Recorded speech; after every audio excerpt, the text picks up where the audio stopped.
Hey guys, welcome back to the channel. Welcome to another video. It's the Premier League Fallout video, the Premier League review show.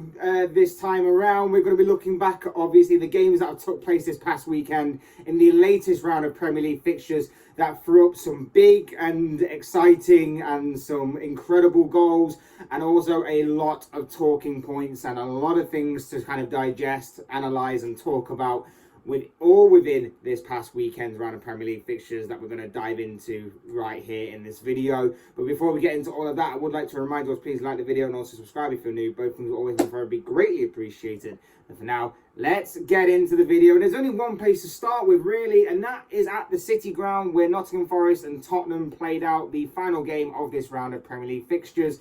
It ended 2-0 to Spurs. Antonio Conte picking up yet another 3 points for Tottenham. They make it 10 points out of a possible 12 to kick off this season in the opening 4 games.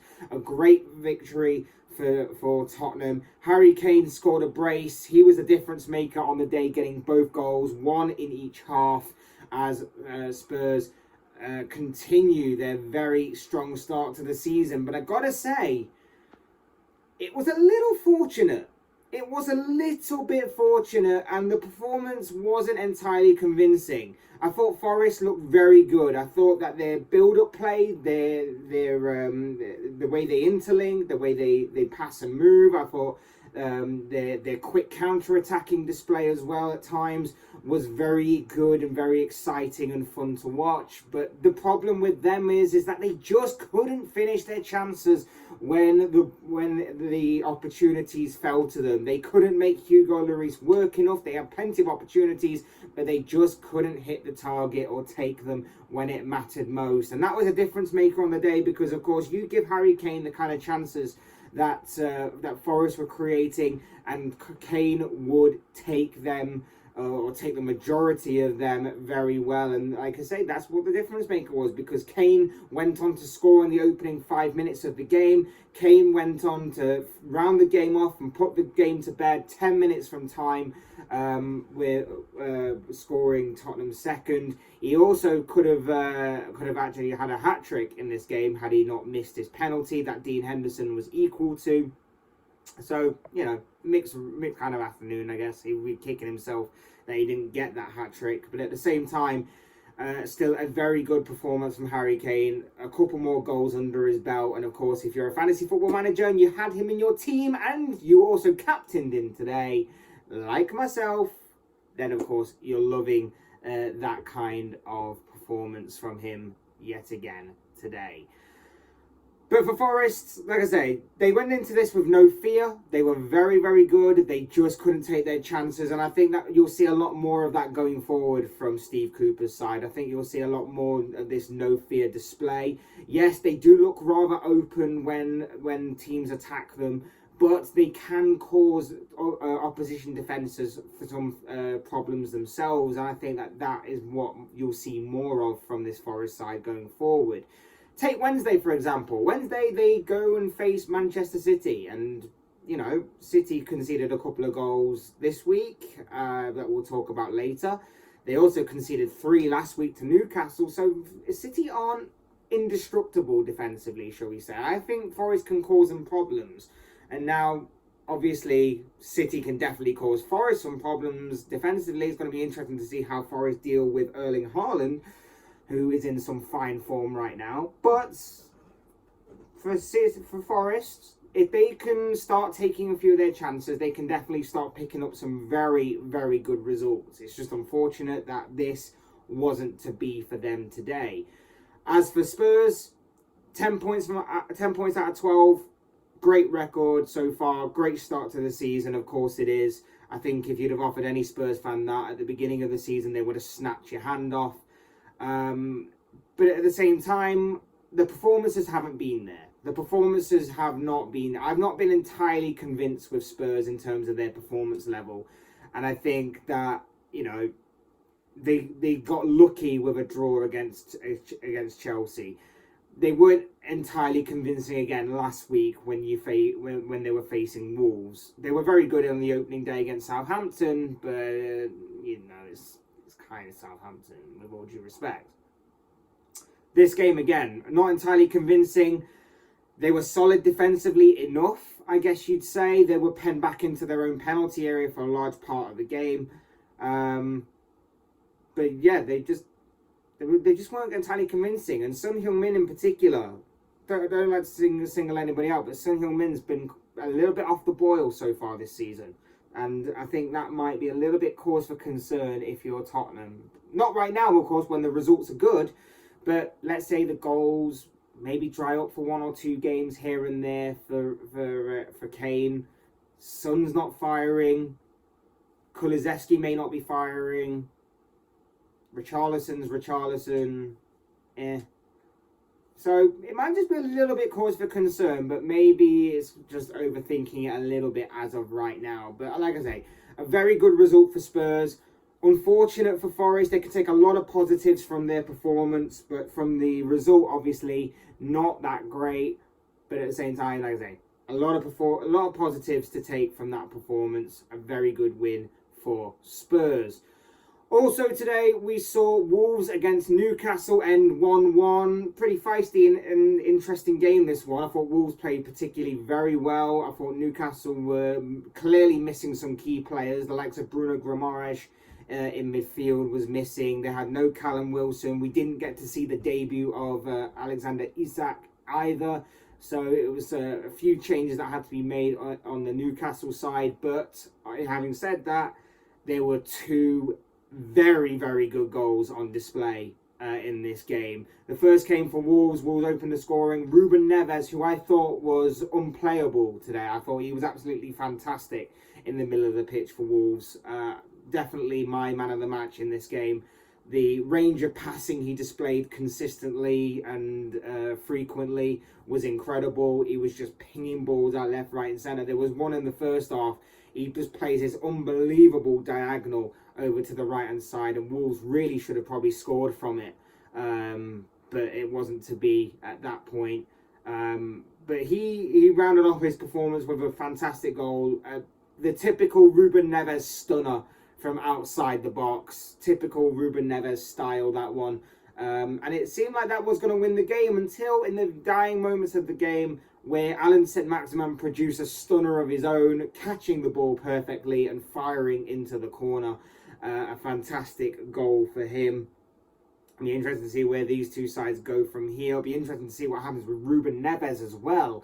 Remember, the transfer window is ticking down. We are a few days away from deadline day. Neves' name has been talked about and thrown about a bit as to possibly leaving Wolves for a bigger club. Liverpool in the past few days have said that they're looking into buying a midfielder, perhaps. Maybe Ruben Neves fits the bill, and especially with the kind of passing that he was putting on display today, it kind of gave me, and it wasn't even just his passing, it was his leadership and it was his consistency, and it was just the way that he controlled that midfield that made me think that those are all the qualities that Liverpool at times lack when you're thinking about a consistent enough midfielder who is not only consistent in his performances but is also punctual and consistent in not getting injured, which at this moment for Liverpool is a big ask for some of those midfielders. But he, like I say, Neves was phenomenal and he played very well. And like I say, it'll be interesting to see where his future lies, whether it's staying with Wolves for at least another season or whether he's actually going to be on the move before deadline day. It could be very interesting to see the future of both Wolves, Ruben Neves, and everybody in between. And as for Newcastle, a little bit fortunate to get the point. I don't think they were quite on it. I know they were missing some key players today, but it's another point. And Newcastle, I think, are unbeaten this season. I think they remain unbeaten, so it's another good point for them. It's another good point for Eddie Howe to put towards building a platform to continue to build upon. So very good for them. Also today, Aston Villa lost again. West Ham this time picking up not only their first goal of the season, but also their first win. Pablo Fornals in the second half was the difference maker. Pressure really starting to grow now on Steven Gerrard. He needs results and he needs them fast. He definitely got the team to do it, but it's whether they can actually turn that into some good performances on the pitch. And so far, it's just not working for Gerrard or for Villa right now. And I would imagine the pressure is going to be growing ever so slightly as things go on. So it'll be interesting to see on that score. As for West Ham, maybe this is the result that kicks off their season. A good result, a much needed result. They got their first win, they got their first goal, they got their first clean sheet of the season for David Moyes' side. Maybe this is the result that kind of gives them a bit of confidence going into what is going to be now a pretty busy period of the season, where obviously they try and cram as much football in before obviously the World Cup starts in November. Looking back at some of Saturday's games now, we'll start with Southampton versus Manchester United, a game that finished 1-0 to United, making it back-to-back wins for Eric Ten Hag's side. It wasn't the best of performances from Manchester United. It was obviously a much more difficult performance than the one they faced at Liverpool. Southampton were aggressive, Southampton were very physical, and again, it's similar to the Forest one. If Southampton could have took some of their chances that they created, it could have been a completely different story. Southampton did create a few decent chances, but whether it was David De Gea being equal to it, clearances off the line, or just Southampton missing the target, they couldn't find an equaliser or any sort of goal of that nature. As for United, thought defensively they were okay. I thought Martinez was fantastic in the defence, only making one or two mistakes. But other than that, I thought he was fine. Malacia looked okay. He did something good, and then he'd give the ball away, and then he did something good again, and then he'd give the ball away. But apart from that, he looked fine as well. But it was just one moment of real quality from Bruno Fernandes that was the difference maker, and him catching the ball very, very sweetly as he did to strike into the back of the net was obviously enough to settle the points. It's a good victory for United. It was a different kind of performance to the one that they had at Liverpool. It wasn't as convincing, but at the same time, with Southampton putting in a better shift than what Liverpool did against them, then obviously you had to kind of dig in a little bit, and I felt that United did dig in a fair amount, and I felt like United in some ways showed a bit more grit and determination to get the job done, get over the line and take away the 3 points. Well, it was a little harsh on Southampton. I felt like they did deserve something from the game, but at the same time, these are the kinds of things that happen when you got a difference maker, such as Bruno Fernandes when he's on form on the pitch. So a very good win for Manchester United, and of course they go on to face Leicester in their next game, and they'll definitely be fancying their chances there because Leicester are terrible. And speaking of Leicester, a nice little segue to our next game. Chelsea beat Leicester by 2-1. Raheem Sterling scored twice as he helped Chelsea to a victory. It was a 10-man Chelsea performance after Conor Gallagher got sent off in the first half. Harvey Barnes managed to grab a goal back for the Foxes, but it wasn't enough. It's not. I said it wasn't looking good for Steven Gerrard earlier in the video. It definitely is not looking good for one Brendan Rodgers right now. He is staring down the barrel of being fired. It's not looking good. Fofana's leaving. Maddison and Tielemans are possibly on their way out before the transfer window closes. Leicester haven't bought anybody. Their squad looks stale. It looks underwhelming. The performances so far this season haven't been great. They've not won a game. They've only got 1 point from possible 12. It's not looking good at all for Leicester. And in this game, again, not amazing. You would have thought that they might have taken a bit more initiative with obviously Chelsea being down to 10 men, but it wasn't necessarily the case. For Chelsea played well. They recovered well from obviously going a man down. Sterling off the mark with his goals. I thought The first goal was a very well taken finish by him, whilst the second goal was a typical Raheem Sterling trademark goal, him arriving at the back post to sort of tap home what had been a flash across goal of a cross. So very good on Sterling's part, very good on Chelsea's part. They're back to winning ways, as many people kind of expected them to get this weekend.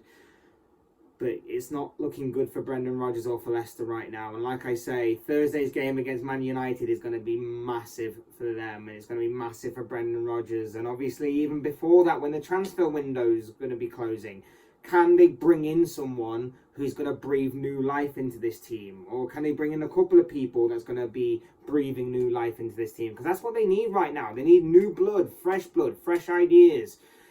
So far, it's not happening for the Foxes whatsoever. Moving on, Manchester City came from 2 goals down to beat Crystal Palace 4-2. Controversial circumstances, this one, but before we get into all of that, I will talk about the goals. Palace raced off into a 2-goal lead, an own goal followed by an Anderson goal for Palace. Then in the second half came the comeback. First, Bernardo Silva got a goal back for City before Erling Haaland stole the show with a hat-trick of goals, making it 6 goals out of 4 games for the striker. He is really starting to find form in this league. But should he have been on the pitch? There were a couple of controversial incidents in this game that I'm still quite baffled by as to why no action was taken. The first incident was a goal for Palace. It was 2-0 at the time to Palace.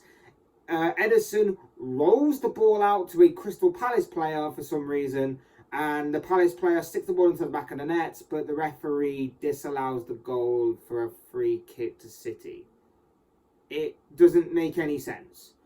To me, it was no different and very similar to the incident that took place in the Champions League final a few years ago with Loris Karius. Everyone remembers that incident, right? Where we basically threw the ball to Benzema, and obviously Real Madrid went on to score from that.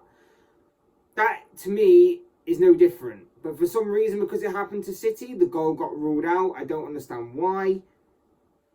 Baffled me, but we play on. The second incident was Erling Haaland. I mentioned earlier, should he have been on the pitch to score his hat-trick? In my opinion, arguably not. He goes in for a challenge. It's a high foot. It's foot to a player's head.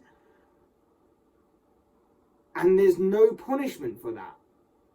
No punishment whatsoever for a player's high foot towards someone's head. Despite the fact that a few years ago, I remember a certain Sadio Mane doing that to Ederson when he had every right to go for the ball. And he got sent off for it.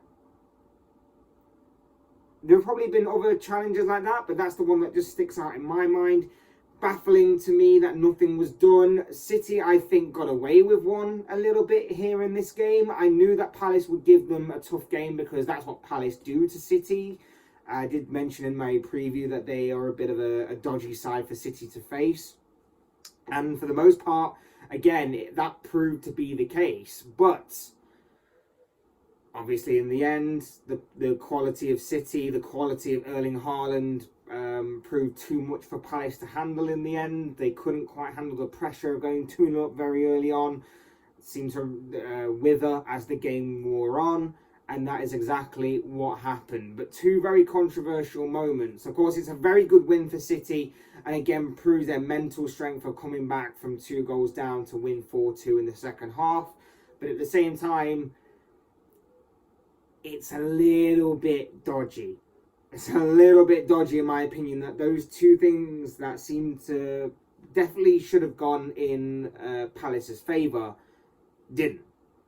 So that to me is a little strange, but very good for City. For Palace, you could see this as a bit of a free swing. They weren't expected to get much from this game, but at the same time, again, few positives to take, especially from that first half. They could feel a little bit hard done by the referee, but they can easily get back to winning ways again in the follow-up games and continue their good start to the season. So that'll be interesting to see how they go on from here. And obviously, like I mentioned earlier, City go on to face Nottingham Forest in their next game.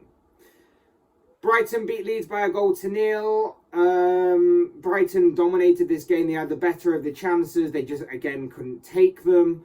In the end, though, midway through the second half, Pascal Gross, who's had a very good start to the season, was the difference maker, firing Brighton into the lead and giving them the goal that eventually saw the game out for the 3 points for them.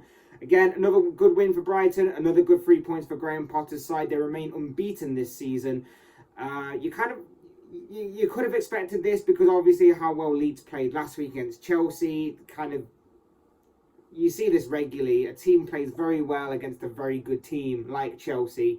They get a surprising result and they burn themselves out a little bit for the follow-up game, and maybe that's a little bit what happened here. But a very good win for Brighton. They continue to go a little bit under the radar in my opinion, but they're still going along.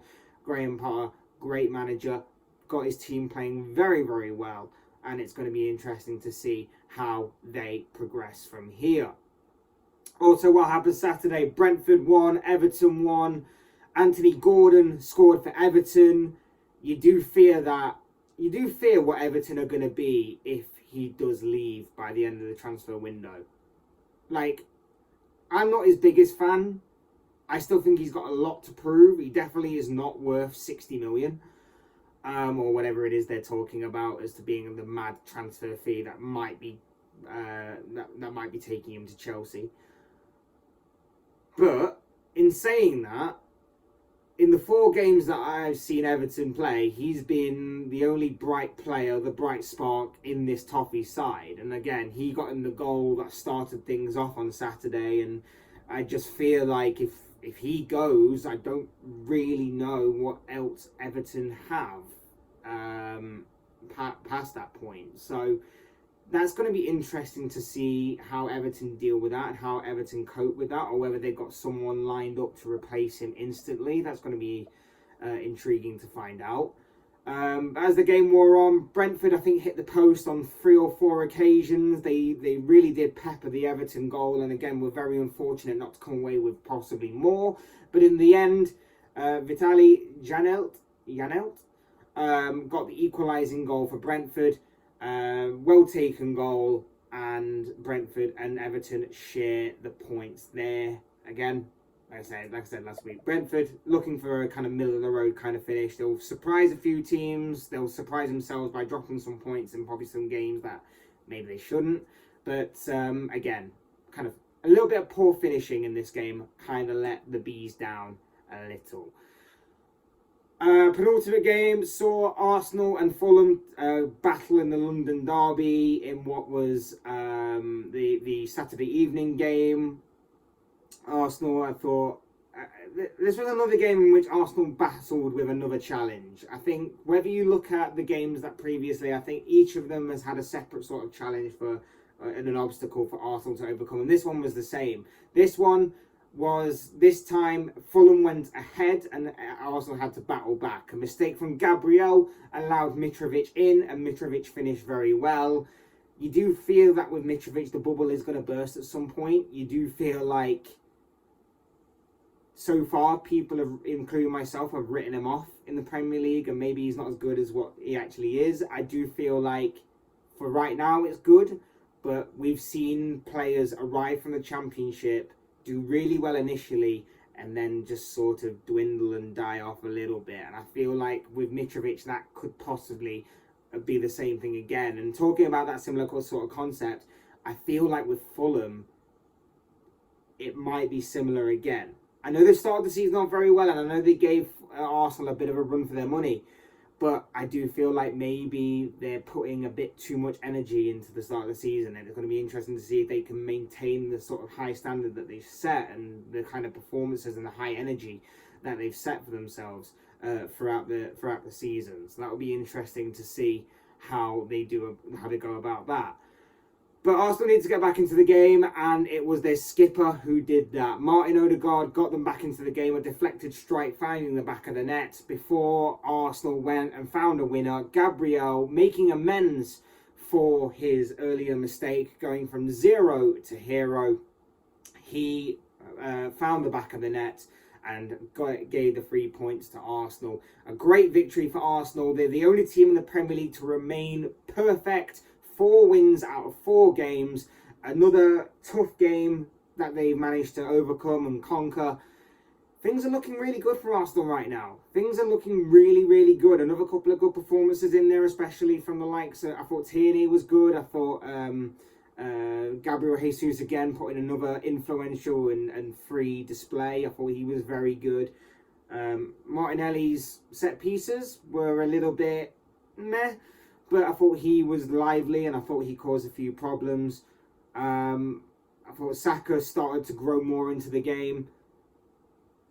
It is honestly all looking good for Arsenal right now. It is very much looking very good for Arsenal right now, and they're showing a bit of mental strength and a bit of grit about them as well. I think in years gone by, Arsenal may not have won that game. They may have got a draw at best. I think with the way that Gabriel made a mistake, I feel like Arsenal may have caved in a little bit in years gone by, but they didn't. They remained strong, determined, and they managed to find an equalising goal and then go on to find a winner against the Fulham side. Like I say, that gave them a bit of a run for their money. Played very well, but in the end, it just wasn't enough in this London derby, and therefore Arsenal remain perfect. And finally, let's say, in my opinion, of course, a little bit biased, but the best till last. Liverpool absolutely destroying Bournemouth by 9-0. Liverpool on cloud 9 in this game. Luis Diaz opened the scoring. Harvey Elliott got on the score sheet very early on as well. Trent Alexander-Arnold with a screamer. Roberto Firmino got the first 3 assists in those goals before getting a goal himself. An own goal happened in the second half. Firmino again got his goal. I feel like I've lost count of one. Firmino got his second in the second half. Carvalho got his goal. Yeah, I feel like I'm missing one. Oh, Van Dijk. Yes, Van Dijk, yeah. Van Dijk got the 5th before half-time. An own goal in the second half. Firmino got his second of the afternoon in the second half as well. Fabio Carvalho came on as a substitute. He got his first goal in a Liverpool shirt before Luis Diaz, who opened the scoring, rounded off the scoring. It was a brutal display from Liverpool. It was something that needed to happen. It was a must-win game.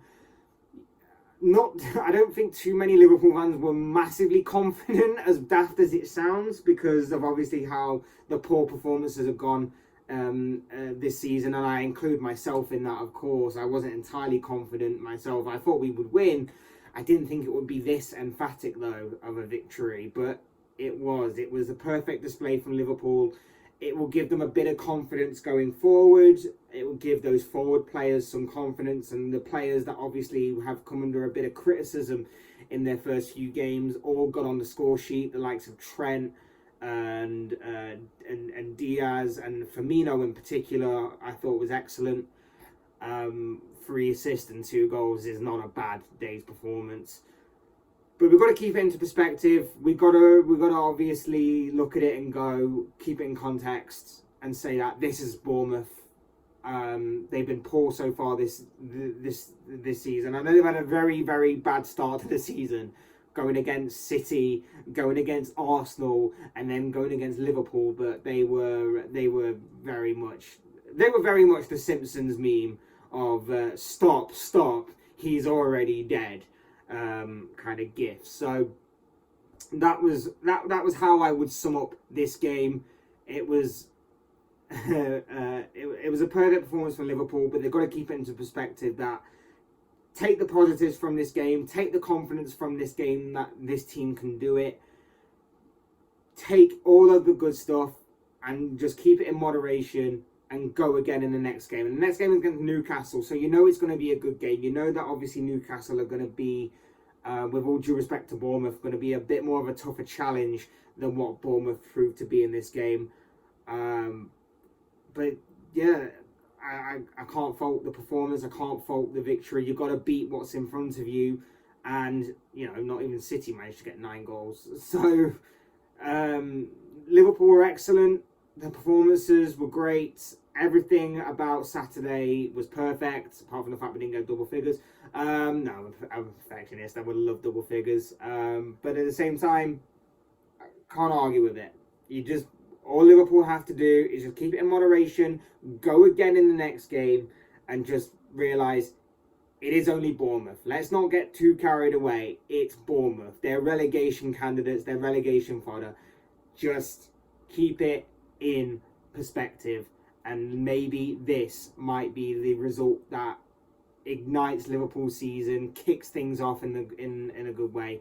And maybe this is the platform that Liverpool can build upon. And like I say, if we can get a midfielder, a consistent midfielder, a midfielder that's not going to be injured 95% of the time, and a midfielder that suits our system well, i.e. a Ruben Neves, for example, I'm all for it. And I think that Liverpool can really build from here and really go again going forward. But it is going to be interesting to see how all of that unfolds. As for Bournemouth, like I say, relegation for the relegation candidates. There was nothing they could have done in that game, proven by the scoreline.